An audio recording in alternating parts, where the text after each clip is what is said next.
పరమగీతము, సొలొమోను రచించిన పరమగీతము. ఈ గ్రంథాన్ని సొలొమోను రచించాడని ఈ యొక్క వాక్యం మనకు పరిచయం చేస్తా ఉంది. గ్రంథకర్త సొలొమోనే. బైబిల్లో సొలొమోను రచించిన 3 పుస్తకాలు: సామెతల గ్రంథము, ప్రసంగి, పరమగీత. సామెతల గ్రంథం అనేది యూదులు పరిశుద్ధ మందిరం యొక్క బయట ఆవరణంతో పోల్చారు. ప్రసంగి పరిశుద్ధ స్థలముగాను, పరమగీతము అతి పరిశుద్ధ స్థలముగాను పోల్చడం జరిగింది. ఎందుకంటే సాంగ్ ఆఫ్ సాంగ్స్, పాటలకే ఇది పాట.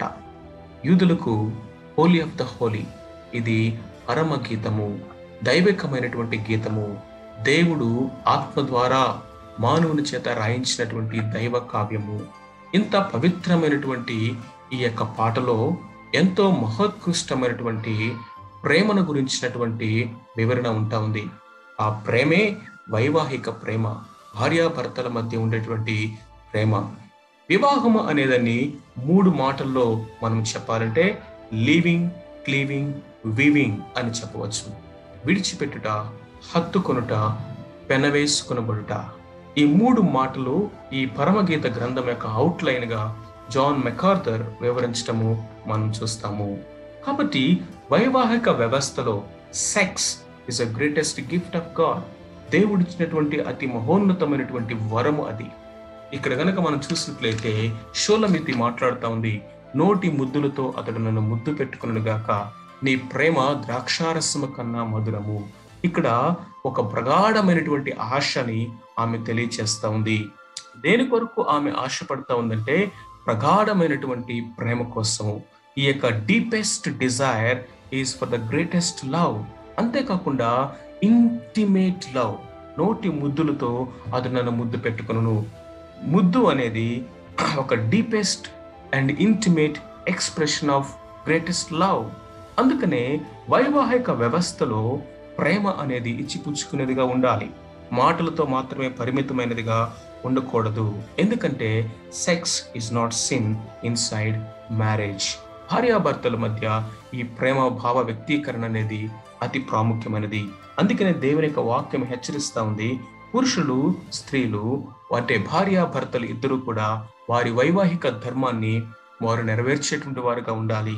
భార్య యొక్క ఆ యొక్క నీడ్స్ ని, భర్త యొక్క నీడ్స్ ని ఇరువురు అర్థం చేసుకునేటువంటి వారుగా ఉండాలి అనేది దేవుని యొక్క వాక్యం ఇస్తున్నటువంటి ఆజ్ఞ అని మనం మర్చిపోకూడదు.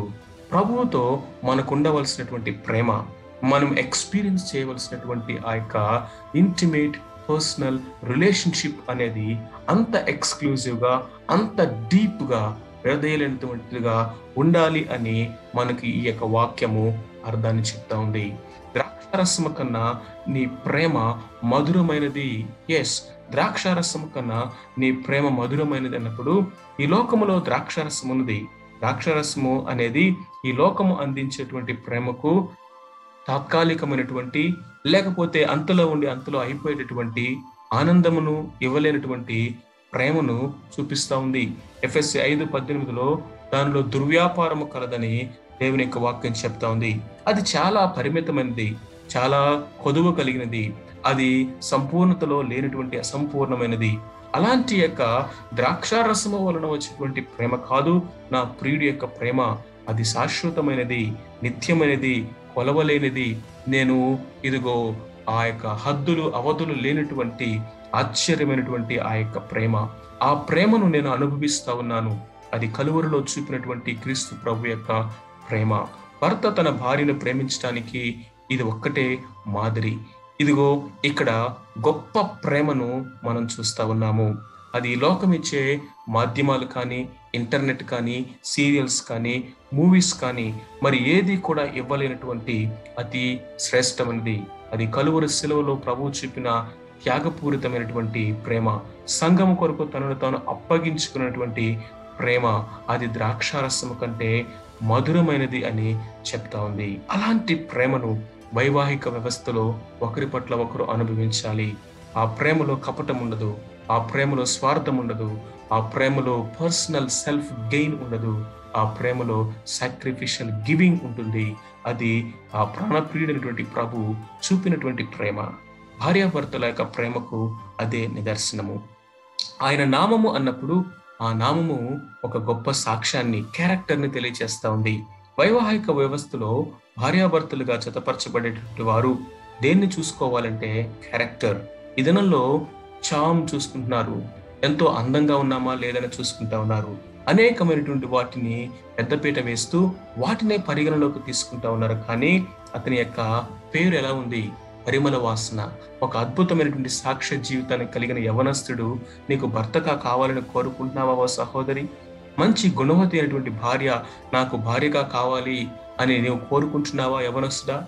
ఇదిగో పోయబడిన పరిమళ తైలతో సమానము. ప్రభు యొక్క గుణశీలము చూడండి. ఆయన నిష్కలంకుడు, నిందారహితుడు, నిర్దోషి అయినటువంటి వాడు.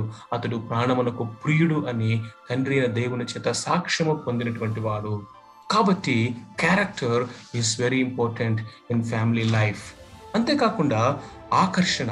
ఇక్కడ ఆ స్త్రీ పిలుస్తా ఉంది, నన్ను ఆకర్షించుము, మేము నీ యొద్దకు పరిగెత్తి వచ్చేదము, రాజు తన అంతఃపురంలోకి నన్ను చేర్చుకొనెను అని ఇక్కడ ఆ స్త్రీ చెప్తా ఉంది. Yes, there is a great attraction in true love. నిజమైనటువంటి ప్రేమలో ఉన్న ఆకర్షణ అనేది ఒక వ్యక్తిలో ఆనందాన్ని, ఒక తెలియనటువంటి ఒక రెజ్యూబునేట్ లైఫ్ ని ప్రొడ్యూస్ చేస్తా ఉంది. అట్ ద సేమ్ టైం ఈ లోకంలో కామం అనేది కూడా ఉంది. ప్రేమకు వ్యతిరేకమైనటువంటిది ఇది. నీ సెల్ఫ్ సీకింగ్, ఇతరుల క్షేమాన్ని నాకే కావాలని కోరుకునేటువంటి ఆ యొక్క లస్ట్ లో కూడా ఇదిగో అట్రాక్షన్ ఉంది. అది డిస్ట్రక్టివ్ ఫోర్స్ అయితే ఇది బిల్డప్ కన్స్ట్రక్టివ్ ఫోర్స్. ఇందులో క్షేమాభివృద్ధి కలిగిస్తా ఉంది. అందులో భయం ఉంటది, కానీ నిజమైన ప్రేమలో భయం ఉండదు. ఇదిగో ఆ ప్రియుడంట ఆమెను ఆకర్షిస్తున్నాడంట. Draw me away, draw me after you అని ఇంగ్లీష్ లో రాయబడి ఉంది. డ్రా మీ అవే అంటే అందరిలో నన్ను ప్రత్యేకపరచు, నీదానిగా, నీ ఒక్కదానిగా నన్ను చేసుకో అనే అర్థము. డ్రా మీ ఆఫ్టర్ యూ అంటే నీకు సమీపంగా, నీతోనే ఉండేటట్లుగా నన్ను ఆకర్షించు. ఎస్, ఒక నాయకుడిగా తనను ఆకర్షిస్తా ఉన్నాడు తను వెంబడించడానికి. అంతేకాకుండా అంతఃపురంలోకి నన్ను తీసుకుని వెళ్ళినప్పుడు ఫెలోషిప్ లోనికి, ఇదిగో ఆ యొక్క పొందుకు, విందుకు, ఆ యొక్క అంతఃపురంలోనికి, అంతరంగంలోనికి తను రాజు ఆహ్వానిస్తా ఉన్నాడు. ఎస్, మొట్టమొదటిగా దేవుడు మనల్ని ప్రత్యేకపరిచాడు. లోకముల నుండి మనల్ని ప్రత్యేకపరిచాడు. లోక వ్యవస్థ నుండి ప్రత్యేకపరిచాడు. ఈ లోక సంబంధమైనటువంటి పాపము నుండి, ఆ యొక్క లస్ట్ నుండి దేవుడు మనల్ని ప్రత్యేకపరిచి ఆయన ప్రేమ చేత మనల్ని ఆకర్షించాడు. ఆ కలువరి సిలువలో ఆ ఆకర్షించేటువంటి ప్రేమ ఉంది. ఆ ప్రేమకు మనం ఆకర్షితులేము కాబట్టి ఆ ప్రేమకు మనం బద్దులం అవ్వాలి. ప్రభువుకు మాత్రమే మనము అంకితమయ్యేటట్లుగా ఆ ప్రభువుకి మనల్ని మనము సమర్పించుకోవాలి. అప్పుడు ఆయన యొక్క పొందు, ఆయన యొక్క విందు, ఆయన యొక్క సన్నిధిని, ఆయన యొక్క పరిశుద్ధతను, ఆయన యొక్క సహవాసాన్ని మనము అనుభవిస్తాము. ప్రియమైనటువంటి వారులారా, ఆ ప్రేమని అనేక మంది కొనియాడతారు. ఆ ప్రేమను అనేక మంది స్మరించుకుంటారు. ఇక్కడ షూలమితి అంటా ఉంది, నేను అందగత్తెను కాదు, నేను నల్లనదానను, నాకంత సౌందర్యం లేదు. నేను నల్లనదానిని చూసి నా మీద మీరు చిన్న చూపు చూడవాకండి.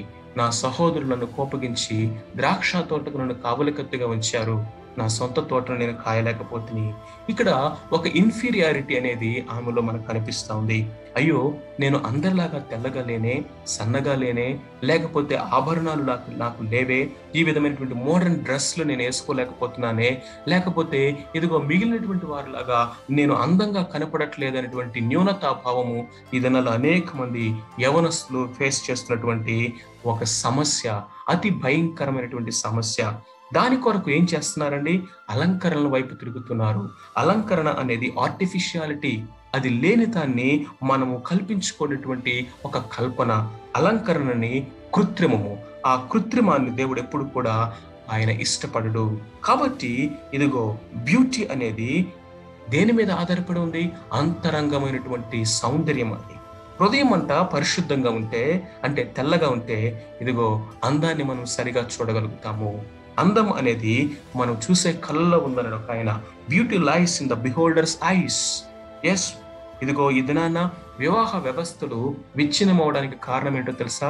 తన భార్యను తన అందంగా చూడలేకపోవటం, తన భర్తను అందంగా చూడలేకపోవటం, లేకపోతే వైవాహిక జీవితంలోకి ఎంటర్ అవుతున్నటువంటి యవనస్తులు అందంగా ఉన్న అమ్మాయి కావాలి, అందంగా ఉండే అబ్బాయి కావాలని కోరుకుంటున్నారు, కానీ ఆత్మీయతను చూడలేకపోతా ఉన్నారు, వర్చ్యూస్ ని చూడలేకపోతున్నారు. ఇదిగో గుణవతి అయినటువంటి భార్య కొరకు ఎంతమంది ప్రార్థన చేస్తా ఉన్నారు. నాకు అందమైన భార్య కావాలని కళ్ళకనేవారు ఉన్నారు, కానీ ఒక ఇదిగో గుణవతి అయినటువంటి ఆ అంతరంగ సౌందర్యము కలిగినటువంటి ఆ యొక్క స్త్రీని నాకు దయచేయి ప్రభు అని ఎంతమంది యవనస్తులు ఈరోజు ప్రార్థన చేస్తున్నారు. గుణం లేకపోతేనంట ఇదిగో అందమైనటువంటి ఆ యొక్క స్త్రీ ఎవరంటే పంది ముక్కున ఉన్న బంగారు కమ్మితో సమానమని దేవుని యొక్క వాక్యం హెచ్చరిస్తా ఉంది. లైక్ వైజ్ పురుషులు కూడా. కాబట్టి అంతరంగ సౌందర్యం ఉంది, దానితో అలంకరిస్తా ఉన్నాడు దేవుడు. ఎక్స్టర్నల్ బ్యూటీ ఉంది, అది వాడిపోయేది. కాబట్టి ఇన్ఫీరియారిటీ కానీ సుపీరియారిటీ కానీ మనకు ఉండడానికి వీల్లేదు. మనం ఇన్ఫీరియర్ గా ఫీల్ అవ్వకూడదు. నేను అలా ఉన్నాను, ఇలా ఉన్నాను. షూలమితి నేను నల్లని దానినే అని ఆమె ఇన్ఫీరియర్ గా ఫీల్ అవుతా ఉంది. కొంతమంది సుపీరియర్ గా ఫీల్ అవుతారు. నేను చాలా అందంగా ఉంటాను, నేను ఇలా ఉంటాను, అలా ఉంటానని. అందం మోసము, సౌందర్యము వ్యర్థము. మోసపోకు, మోసపోకు సహోదరి సహోదరుడా. కాదు, ఇప్పుడు ఈ షూలమితి తన యొక్క ప్రియుడి కొరకు అపేక్షిస్తా ఉంది. నా ప్రియుడా, నా ప్రాణ ప్రియుడా, నీ మందరిని వెచ్చట మేపుదువో, మధ్యాహ్నం నీ వెచ్చట నీడకు దాన్ని తోలుదువో నాకు చెప్పు. నేను ఎందుకు ముసుగు వేసుకుని ఇన్ని జతగాండ్ల యొద్ద నేను ఎందుకు ఉండవలను? నేను నీ పొందు కోరుకుంటున్నాను, నీ సహవాసాన్ని కోరుకుంటా ఉన్నాను. ఇక్కడ ఒక లాంగింగ్, ఒక అపేక్ష మనం చూస్తా ఉన్నాము. ఇదిగో నిజమే, వైవాహిక వ్యవస్థలో ఒకరి పట్ల ఒకరికి ఈ అపేక్ష కావాలి. మెకానికల్ లైఫ్ అనేది, యాంత్రికమైనటువంటి జీవితానికి ఈ దినాల్లో అలవాటు పడిపోతా ఉన్నారు. ఇద్దరు ఒకే ఇంట్లో ఉంటారు, కానీ ఆఫీస్లో ఎంప్లాయీస్ లాగా పనిచేస్తూ ఉంటారు, కానీ భార్యాభర్తల మధ్య ఉండేటువంటి ఆ ఇంటిమసీ కానీ, ఆ యొక్క కమ్యూనికేషన్ కానీ, మాట్లాడుకోవటం కానీ, కూర్చొని వారి భావాలను వ్యక్తీకరించుకోవటం కానీ ఈ దినాల్లో కుటుంబాల్లో కనిపించట్లేదు. కాబట్టి ఇదిగో ఒకరి పట్ల ఒకరికి మిగులమైనటువంటి అపేక్ష కలిగినటువంటి వారుగా ఉండాలి. ప్రేమను ఆ విధంగా మనం వ్యక్తీకరిస్తాము. కాబట్టి ఇదిగో తన యొక్క ప్రియుడు కొరకు ఆమె ఎదురు చూస్తా ఉంది. నరుడు ఒంటరిగా ఉండటం మంచిది కాదని దేవుడు చెప్పాడు. కాబట్టి ఒంటరిగా ఉండటం అనేది ఎప్పుడు కూడా టెంప్టేషన్ కి లీడ్ చేస్తుంది. ఆమె అంటుంది కదా, ముసుగు వేసుకుని నీ జతకాండ్ల మంద యొద్ద నేను ఎందుకు ఉండవలను? ఒక స్త్రీ ఒంటరిగా ముసుగు వేసుకుని అటు ఇటు తిరుగుతుందంటే అది బ్యాడ్ రెప్యుటేషన్. అది ఒక వేశ్యక గుర్తు. అది not a family women, not a virtuous women. అందుకని ఏమంటుంది, నీవు లేకపోవటం ద్వారా నేను ఒంటరిదారుగా ఇటు అటు ఎందుకు తిరగాలి? నీ కొరకు నేను ఎదురు చూస్తా ఉన్నాను, నీ పొందు నాకు కావాలి. ఒంటరిగా ఉన్నప్పుడు జాగ్రత్త ప్రియ సహోదర సహోదరి. భర్తను విడిచిపెట్టి భార్య కానీ, భార్యను విడిచిపెట్టి భర్త కానీ ఎక్కువ కాలము ఒంటరిగా ఉండటం అనేది దేవుని యొక్క వాక్యము అది ఆమోదించట్లేదు. వేరే దేశాలకు వెళ్ళిపోతూ ఉంటారు, లేకపోతే వేరే పట్టణాలకు వెళ్ళిపోతుంటారు, నెలలు సంవత్సరాలు గడుపుతూ ఉంటారు. ఏ కారణాన్ని బట్టి అయినా సరే అది దేవుని యొక్క వాక్యానుసారమైనది కాదు. కాబట్టి ఫెలోషిప్ అనేది, ఇదిగో ఒక కాపరి ఏ విధంగా అయితే మందతో ఉంటాడో, మందను మేపుతూ ఉంటాడో, మంద యొక్క క్షేమాన్ని కోరుకుంటూ ఉంటాడో, వైవాహిక వ్యవస్థలో కూడా ఒకరిని ఒకరు నర్చర్ చేసుకోవాలి, ఒకరిని ఒకరు ఎంకరేజ్ చేసుకోవాలి, ఒకరిని ఒకరు ప్రొటెక్ట్ చేసుకోవాలి, ఒకరిని ఒకరు ఇదిగో ఈ ప్రేమను ఈ విధంగా వ్యక్తీకరించుకోవాలి. ఇవన్నీ కనుక మనం చూస్తా ఉన్నప్పుడు ఈ మొదటి 8 వచనాల్లో మనకి ఏమి కనిపిస్తా ఉందంటే, డిజైర్ ఫర్ హిస్ లవ్, ఆ లవ్లీ వాయిస్, ప్రభు యొక్క ఆ మెల్లని స్వరము కొరకు మనం ఆశపడాలి.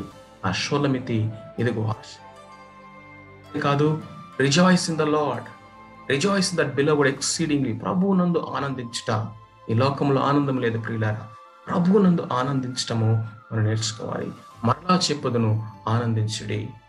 ప్రభువుకు సమీపంగా మనము ఆకర్షితులవ్వాలి. ఆయన సిలువ దగ్గరికి వెళ్ళాలి, ఆయన సింహాసనం దగ్గర, కృపాసనం దగ్గరికి వెళ్ళాలి. ప్రభువుని ప్రతిరోజు వ్యక్తిగతంగా అతి సమీపంగా ఆయనతో నడవటము మనము నేర్చుకోవాలి. విత్ ఒబీడియన్స్ ద్వారా, ప్రేమ ద్వారా. Let him decorate you daily with virtues, biblical values, వాక్య సంబంధమైనటువంటి విలువలతో, అంతరంగ సౌందర్యముతో, వాక్య ఉదక స్నానముతో ఆయన నిన్ను అలంకరించును గాక. మరి అందముగా, మరి అంతముగా, మరి మహిమకరంగా ప్రభు మనల్ని ఆకర్షితురాలుగా ఆయన కోసం అందంగా మనల్ని సిద్ధపరుస్తుండగా ఆయన యొక్క వాక్యపు విలువలతో మనము డెకరేట్ చేసుకుందాం. Follow the good shepherd as he leads. ఆయన మనల్ని నడిపిస్తూ ఉండగా ప్రతిరోజు ఆ యొక్క మంచి కాపరిని మనం వెంబడిస్తూ అనుసరిస్తూ మనం నడుచుకుందాం. అట్టి కృపను దేవుడు నీకు నాకు మనందరికీ దయచేయునుగాక. ఆమేన్.